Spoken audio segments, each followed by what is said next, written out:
happy birthday. Thank you. We're sending you trackside. Are you going to end up in hospitality with...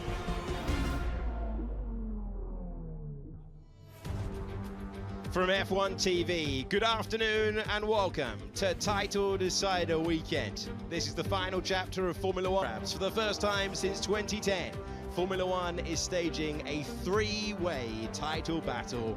Piastri versus Verstappen versus Norris is going to your company for the decider. Jolien, it's game on. Very much so. This is what we've been waiting for all season. 3 drivers still in the fight, amazingly, and actually properly in the fight as well. Just 16 points separating first and third. Oscar Piastri has the outside. Done Qatar to death. We have now turned up and given all the preview and the permutations for Abu Dhabi. What we haven't thought is, could it rain? It's not supposed to rain. We did. It's been that sort of year. Sam has just said in my ear there's a 10% chance. Yeah, I knew he'd give it a crack. And that's the official message from Race Control. He's not making it up. McLaren champions. That Soft's on board, and what a job for him, because he has to keep things clean in this car. That is the only real job. There we go, the Softs are on for Pato. Give him the most grip, please, just get rack. Was comforted by Anthony Hamilton, who put an arm around him down the paddock, and he was absolutely... The hug that changed a Formula One career. Yeah. Because he wasn't getting a lot of love from the years of age in the process. That was back in Jeddah earlier in the season. He sits 6th in the standings as we go into this final F2 round of the year. And you can get promoted. Well, that has changed because Lindblad has shown flashes of speed.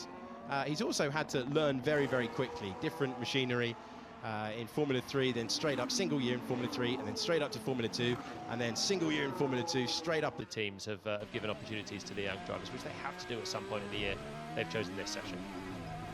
Franco Colapinto trying to get his session up to speed, and when he booted the throttle, didn't find a lot of grip out there on the medium tyres at the final corner of the racetrack. 200 miles per hour. As you hit the brakes, about 130 metres there for Arthur Leclerc. Cautious on these early laps. You've got to just build up into the braking. Also for Arthur here, getting used to just driving a Formula One car again. He's done the session. Right in the wet, it's like it becomes so unreal because it doesn't know how far the tire can really go and where you can slide it. It's tough. And also usually in sort of low grip, there'd be some corner. Pinto got the nod, as you said, but Aaron's certainly out there to try and prove what he can do. Alex Brundle back at our Media and Technology Centre in the UK. What do you make of that? Yeah, they really rate Aaron, don't they?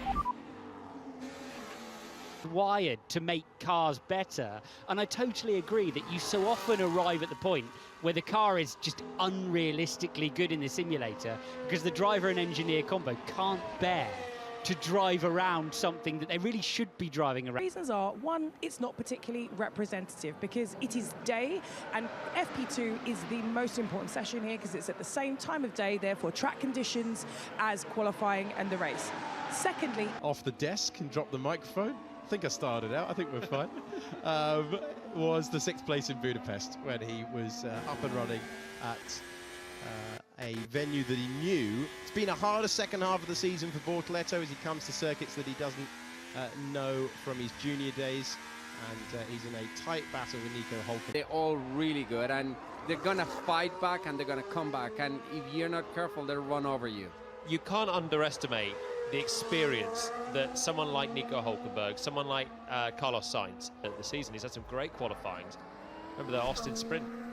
Famous for the crash that he was involved in, but he was starting 4th in a Sauber. So he's been able to turn it around, and yeah, it's what they can do. And that experience will be so valuable next year when there's a whole new set of regs and you need... Like out of control, but he's one of those guys that is there every week. You know what I mean? It's tough because, you know, Fornaroli did an amazing job, but it's the same car that Bortoleto won, and you know, they're known to have the best car. 3rd in a Formula 4, a 4th in F3 last year, now he's 6th in F2. So he's been fast-tracked through. Such a young age to be getting to Formula 1, but he's yet to fight for a title. He's yet to finish 1st or 2nd in a championship. And here he is in Formula 1, noting that all of the parts now are very used. So on all of the cars now, we've done 24 races. There's a lot of components that no one wants to bring new parts. they can get away with it. We're in a Bit of a shame that. It's a weird one at this point of the season because all of the power units, we cycle them round, right? And so what you're using FP1 in Abu Dhabi is probably the least good one you've got. Bortoleto, Hulkenberg, and championship contender Lando Norris. The thing about a hydraulic leak, gentlemen, is it's one of those stock phrases that comes out through the year, like a chassis problem, where actually it really means... Max Verstappen has got a fairly shiny new Honda power unit available to him, but they took it out for the last Grand Prix and he didn't use it. Coming into this weekend, one of the contenders in Formula 2 this year. He will be the third driver for Aston Martin in the next campaign. Driver who is currently sitting in what they like to upsell as the vice champion. Grip level, the feeling of the car, the window of the car of the F1 is much bigger and much easier to drive. It's a much friendlier car to drive. But it has a lot more potential. You can go a lot quicker through the corners, but then... Actually, he will be back out on track later in this session. I think we will just have to wait and see. The problem for Haas is that the car that's running on track is an FP1 driver. Now, teams only tend to run one FP1. So it was only Pato O'Ward that went out on the soft straight away. Now you can see Russell out there on a lap as we see Verstappen come through the final turn and complete what must be a top time, and it is by a good chunk. 3/4 of a second. Verstappen knocks off had penultimate corner now 15 is flat out. Used to be more of a high-speed challenge, but now it's easy flat in quali sim. And Russell comes through, just ebbing a little bit of time away in the second and third sectors. Big question about where Mercedes can run this week. Is classically one of them, and we saw it massively exaggerated last time out in Qatar, where he's fighting oversteer a lot. But he can drive it. You look at Lewis. Lewis is more in the Mercedes line of George. He wants the stability and it's okay with the understeer. Because it's a classic E3 stuff for next year. Figured out my sim stuff as well.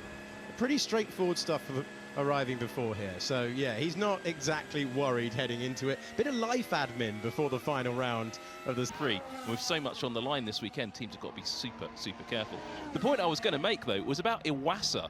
He's been quite punchy at the end of the Super Formula season, and he's come out and said he could beat Yuki Tsunoda in the same car. He can do everything perfect and beat the McLarens. It might not be enough, as you said. So, but the hard part is everybody's got to execute, because look at the times. Everybody's so close. Max another lap, and he looks pretty good again. The good news for him as he comes through and out there on the radio. There is Iwasa, who Sam was talking about a few moments ago. He's the new Super Formula champion. Very, very fast cars out there in Japan, and a championship which will be a fascinating combination. But would you sacrifice the guy that won the championship because Honda, and put somebody that has a lot of potential, but he hasn't? Fourth. So he's that is not better than Lindblad. Correct. It is better than Lindblad, but Lindblad's been on a different trajectory where he's 18 coming through and he's not 24 with the experience. Someone like him with Ralph and with Sonardi, and I'm like, okay, I'm out. Ooh, Pato. So Pato's gone from the soft to the medium and trying to push. There still should be more grip on that medium for him than the soft, just because of the track grip coming up, but he's had the lock up and gone. I don't know. I've learned a lot in America. I mature a lot, and I learned to be smarter. And you know, people think I'm completely crazy and dumb, but I was actually way smarter than I was before. It was entertaining. Because the rules are they're a little more strict about the racing. You got to be a little more respectful in few ways, but at the same time, like the ovals, for example, learn to respect the high speed and understand how far you can go with the car is so much fun. In Lagos 2001. Go and dig it out after the session. 18 minutes to go, and we have Hirakawa out on the circuit. We're riding on board with him. Looks a bit of a handful as he makes his way. Jack of all trades. You've got Sector 2, and demands really great power efficiency, which the Mercedes car is good at. Sector 3, that's very technical. A driver like George Russell here is typically excelled there. And when you talk to the teams like the drivers involved here back in 2010, and Sebastian Vettel overturned a 15-point deficit to take. Pedro Manso does not love talking about what happened in Adelaide 1986 after he split the wins with Nelson Piquet, and it was Alain Prost who on fumes crossed the line to win the World Championship that year. and John Surtees wins the title in a Ferrari, by the way, that was blue and white because Enzo was in some sort of an argument with the FIA. Anyway, John Surtees, blue and white Ferrari, becomes the only driver in history to win on of the lap. It's so faster here. You can see on the racetrack where those planks are hitting, where the cars are wearing out a little bit. And then as you go onto the exit curb, you can see an absolute rooster tail of dust coming off as the planks are wearing out there as well. Got a bump Abu Dhabi, finding that track position to start that qualifying lap, not getting impeded to finish the qualifying lap is so key, because that could be a huge factor in deciding this championship for the last 10 editions of this race. Yeah, Yas Marina is the only circuit in which Charles Leclerc has finished on the podium in the last 3 seasons. Again, feeds into that narrative of who else could get involved with the battle. Points leader is top of the pile. As we look at the low-speed corner graphic now, Gabriel Bortoleto and teammate. It seems okay. Just, you know, it's just hard tires, just low grip. You can see him go through the corner. He's not doing anything. Maybe a little bit here in the faster bits. Might be a bit of a...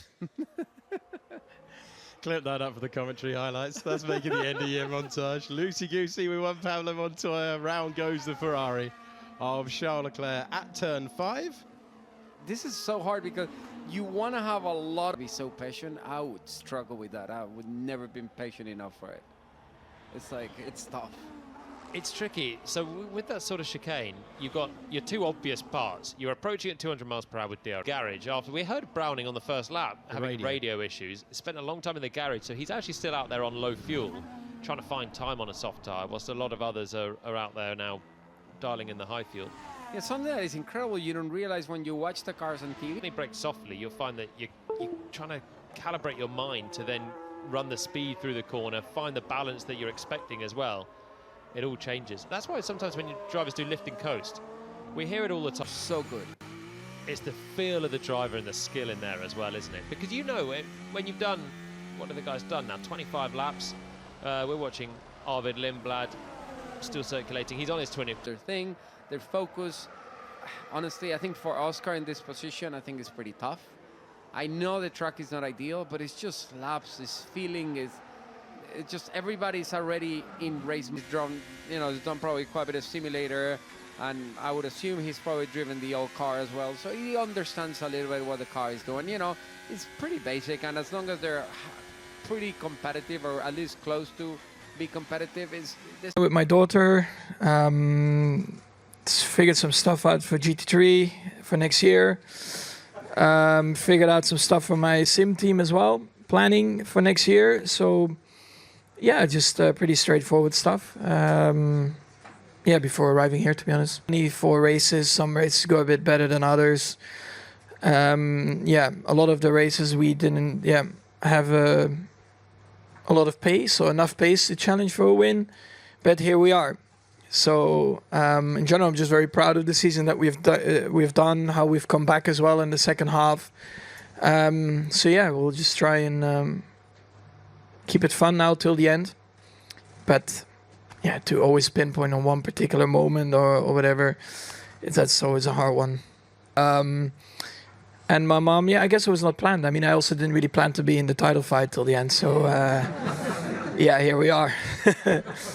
Yeah, I think after Zandvoort, everything was a bit cancelled, I would say. Yeah, well, my mom is at home happy with the dogs. So yeah, you can see a lot on TV anyway. We are not like that. They know that when I sit in the car, I will give everything I have. I just speak to them about other stuff, so they don't need to motivate me.